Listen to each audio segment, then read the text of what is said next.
Friends, as యూజువల్‌గా నా బిజినెస్‌లో మ్యాంగో పిక్కల్స్‌కి చాలా డిమాండ్ ఉందండి. అందుకనేసి ఈసారి చాలా ఊరగాయ పెట్టుకోవాలనేసి త్వరగా మామిడికాయలు తీసుకొని ఏస్తామనేసి సెలక్షన్‌లో రాంగ్ అయిపోయిందండి. కొంచెం ఆగిండే పండ్లు కాయలే తీసుకొని మేము ఊరగాయ పెట్టడం జరిగింది. కానీ టోటల్‌గా అది చెడిపోయిందండి. దగ్గర దగ్గర 250 కేజీస్ మ్యాంగో ఊరగాయ చెడిపోయిందండి. ఒక పక్క బాధ అనిపించింది. ఎందుకంటే చాలా హైజానిక్ చేస్తాం కదా, చిన్న చిన్న పీసులు కూడా అది చాలా కేర్ తీసుకొని చేస్తాము. అంత కష్టము వేస్ట్ అయింది, తర్వాత డబ్బులు కూడా వేస్ట్ అయింది. కానీ ఇదంతా పక్కన పెడితే మా కస్టమర్కి చాలా హైజానిక్ ఫుడ్ ఇవ్వాలా అనేది మా కాన్సెప్ట్ అండి.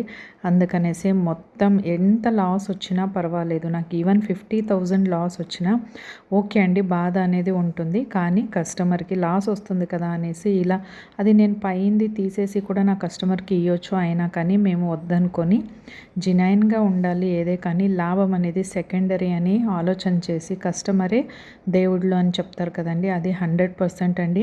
ఎవరైతే ఫుడ్ బిజినెస్ చేయాలనుకుంటున్నారో ఇవి కూడా చిన్న చిన్నవన్నీ పాటియండి, అది పెద్ద ఆశీర్వాదంలాగా మనకి మారుతుందండి.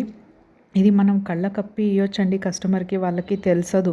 అయినా కానీ దేవుడు అనేవాడు ఒకటి చూస్తుంటారు కదండి, మనం ఏమి చేసినా కానీ ఆ దేవునికి మనం జవాబు చెప్పాలి కదా. అందుకే మనము ఎటువంటి చీటింగ్ చేయకూడదు. అందుకనేసే ఎంత లాస్ వచ్చినా ఓకే అండి. నెక్స్ట్ నేను ఇలాంటివి ఎటువంటివి ఇలా గలీజ్గా ఉండేది చెడిపోయింది నా కస్టమర్కి కల్లో కూడా నేను అసలు ఆలోచన కూడా చేయమండి. అందుకనేసి మొత్తం పడేస్తున్నాను.